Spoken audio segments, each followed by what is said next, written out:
নমস্কার বন্ধুরা, রিয়াল থিমের আরেকটা নতুন ব্লগসে তোমাদেরকে অনেক ভালোবাসা এবং অনেক স্বাগত।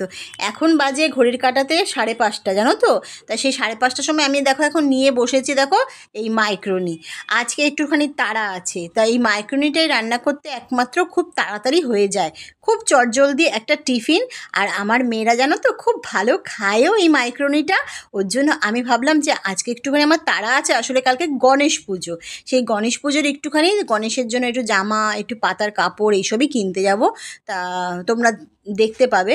তা সেটার জন্য তাড়াতাড়ি করে তাড়াহুড়ো করছি। এমন তাড়াতাড়ি করে তোদেরকে এই রান্নাটা করে দিয়ে নিই, তোরা এটাই খেয়ে নে।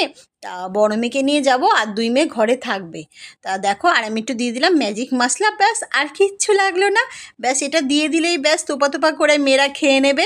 আর লাস্টে একটুখানি দিতে হবে সস, একটু সস চাই আমার ছোটো মেয়েটা, ও খুব ভালো খায় সস। তো ওই জন্য অল্প একটু নামমাত্র দিলেও হয়, না দিলেও হয়। তোমরা এইভাবে শুধু একটু পেঁয়াজ আর একটু কাঁচা লঙ্কা এই দিয়ে আর একটু ম্যাজিক মশলা দিয়ে, আর যখন মাইক্রোনিটা সিদ্ধ করে নিয়েছিলাম তখন একটুখানি তেল দিয়ে দিয়েছিলাম, তাহলে মাইক্রোনিটা গায়ে লাগে না, মানে লেগে যায় না, নাহলে না দলা পাকিয়ে যায়, বিচ্ছিরি লাগে খেতে, আর এরকম ঝরঝরে হয় না।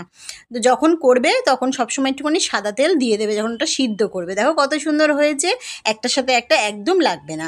তো যাই হোক, চলো তাড়াতাড়ি করে ওদেরকে খাইয়ে দাইয়ে দিয়ে তারপরে আমি এদিকে আবার রেডি হয়ে নিই একটুখানি।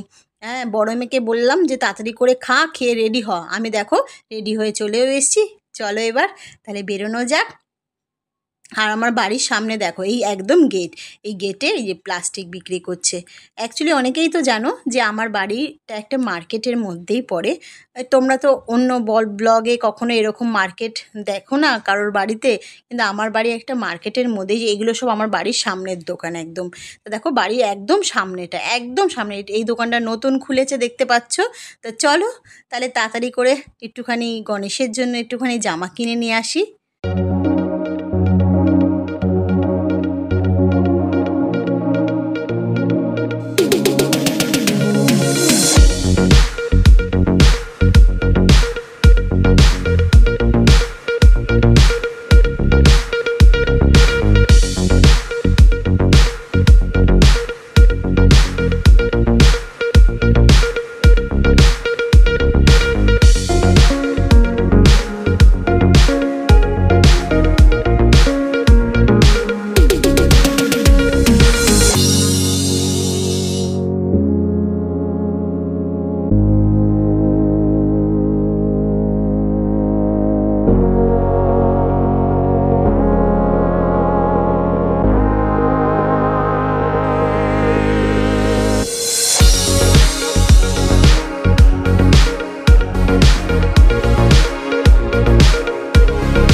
চলো এবার দেখি দোকানে ঢুকে, বাবা কি ভিড় কি ভিড়। দেখো এই দোকানে ঢোকাই যাবে না।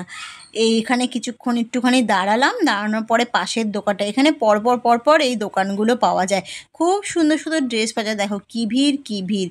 আর এই দোকানটায় দেখো প্রত্যেক বছর আমি এই দোকানটা থেকেও নিই জিনিস, খুব ভালো দেয়। এই দোকানে বেছে বেছে এই পাতার জিনিসগুলো এত সুন্দর দেয়, এইগুলোর মধ্যে থেকে রং ওঠে না, একটু দাম বেশি নেয়, কিন্তু হলে কি হবে জিনিসটা খুব ভালো দেয়। ওপরে যে সোনালি দিয়ে যেগুলো ডিজাইন করা থাকে সেগুলো ধুলে কাচলে যেভাবেই কাচো কিন্তু ওঠে না, ওর জন্য একটুখানি এই দোকানের দাম বেশি নেয়। যাই হোক, একটা বেছে বুছে এইগুলো পাতার একটা কটা মাল নিয়ে নেব। আর গণেশের তো চারিদিক দেখি খুঁজে কোনো জামাই পাচ্ছি না। আমার গণেশটা খুব ছোট্ট, কিন্তু কোথাও একটু গণেশের আবার একই রকম জামা প্রত্যেক বছর পরাতে ইচ্ছে করে, একই কালারে। দেখো গোপুসোনা কি সুন্দর একটা ইয়ের মধ্যে ঝুলে বসে আছে। এই দোকানটায় অনেক সুন্দর সুন্দর জিনিস পাওয়া যায়। চলো নিয়ে নিয়েছি, কিন্তু আমার গণেশের জামা পেলাম না, আমার আরও কটা দোকানে যেতে হবে, গিয়ে দেখি পাই কি না। এই সময়টা তাও একটুখানি রাস্তা দিয়ে হাঁটা যাচ্ছে, আর কিছুক্ষণ বাদে হাঁটাই যাবে না, এত ভিড় হবে। তা যেখানেই যা দাম করছি সবই তো দাম বেশি, আরও কয়েকটা দোকানে ঘুরে দেখতে হবে কোথায় পাই।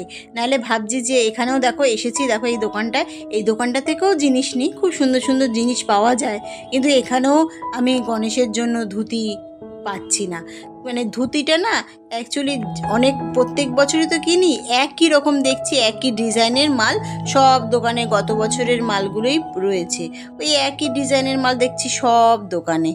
এবার আমার সব রকমই পরানো হয়ে গেছে, এবার আমি নতুন কিছু খুঁজছি। আর ছোট্ট তো, ওর জন্য ছোট গণেশের সহজে পাওয়া যায় না। বড় বেশ সুন্দর ধুতি, কি সুন্দর সুন্দর ধুতি, কিন্তু সব বড়, কিন্তু বড় সাইজ হলে তো আমার হবে না। এই দোকানটায় আবার দেখি কি সুন্দর সুন্দর গণেশ নিয়ে এসছে, এত সুন্দর সুন্দর পাগড়ি বানিয়েছে মাটিরই মধ্যে, এত সুন্দর গণেশ। চলো দেখি আবার আর একটা দোকানে যাওয়া যাক, দেখি গণেশ বাবার জন্য কিছু পাই কিনা, সুন্দর একটা ধুতি। তা আমার এই গণেশটা জানো তো অনেক দূর থেকে এসছিল, বম্বে থেকে আমার শাশুড়ি মা নিয়ে এসছিল। আর একটুখানি দুধও নিয়ে নিলাম, কালকে দুধ দিয়ে আবার গণেশকে স্নান করাতে হবে না, ওই জন্য একটুখানি ভাবলাম যে এক প্যাকেট দুধ নিয়ে নিই। ওদের বাবা নিয়ে আসবে, আমি ভাবলাম তাও গণেশের নাম করে একটা দুধ নিয়ে চলি। আর দেখো যখনই বেরোবো ঘর থেকে আর এই দোকানে আসা চাই আমার মেয়েদের, এটা বইয়ের দোকান। এই বইয়ের দোকানের কাকু কাকিমা মেয়েদেরকে ভীষণ ভালোবাসে, যখনই আসবে ওদের কিছু না কিছু সব সময় পেন, খাতা, পেন্সিল, রাবার কিছু না কিছু লাগবে। এখন বলছে গিফট র্যাপার কিনতে হবে, টিচার্স ডে এখনও টিচার্সদের দেওয়া বাকি আছে কিছু, ওই গিফট র্যাপার কিনবে, পেন, রিপিল কিনবে। বাবলি আবার বলে দিয়েছে মা এগুলো নিয়ে আসবে, সেগুলো আবার কিনতে হবে। এই দেখো, আর এদিকে আমার সাথে ঝামেলা করছে এখানে এসে দোকানে, বড় মেয়ে, যে এখানে পাশেই না একটা মেলা বসেছে জানো তো, আমাদের বাড়ির একদম সামনে। এই সময় মেলা, আগে কোনোদিনও এই সময় মেলা বসতো না, এবার দেখছি মেলা বসেছে সে বিশাল বড় করে। এখন এখানে এসে আমার মাথা খেয়ে নিচ্ছে যে মা মেলায় চলো, মেলায় চলো বলো। এখন বোন দুটো রয়েছে বাড়িতে, বাবলি আর বিম্বো, এখন ওকে নিয়ে যদি আমি মেলায় যাই, কালকের আবার পুজোর গুছানো আছে, এই নিয়ে দুজনের সাথে একটু ঝামেলা হয়ে গেল বড় মেয়ের সাথে। এখন বড় মেয়ে জিদ করছে না মেলায় নিয়ে চলো, মেলায় নিয়ে চলো। আমি বললাম না আমি যাবো না, তুই যা, চলে যা একা। এই নিয়েই ঝগড়া হচ্ছিল। তো যাই হোক, দেখো আমার বাড়ির সামনে এই দোকানটায় খুব সুন্দর সুন্দর জিনিস পাওয়া যায়। বলে না বাড়ির সামনের দোকান ছেড়ে দিয়ে আমি যাই ওই একটুখানি দূরে, ওটা দূর বলবো না, 5 মিনিট একটুখানি হাঁটতে লাগে। এইটা হলো আমার বাড়ির সামনে একদম, দেখো কত সুন্দর রাধাকৃষ্ণের মূর্তি, আমার তো দেখে এবার নতুন নিয়ে এসছে দোকানটায়। আর এইটা আমি আগে দেখেছিলাম, তাই জন্য তোমাদেরকেও একটুখানি দেখাই, কি সুন্দর দেখো মূর্তিগুলো।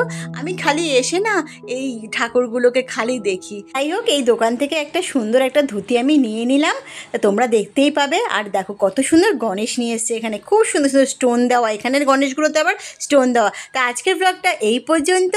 কেমন লাগলো আমার ব্লগটা অবশ্যই কমেন্ট করে জানিও। আর যদি আমার ব্লগটা তোমাদের ভালো লাগে তাহলে কিন্তু একটা লাইক করে দিও আর সাবস্ক্রাইব করে দিয়ে পাশে থেকে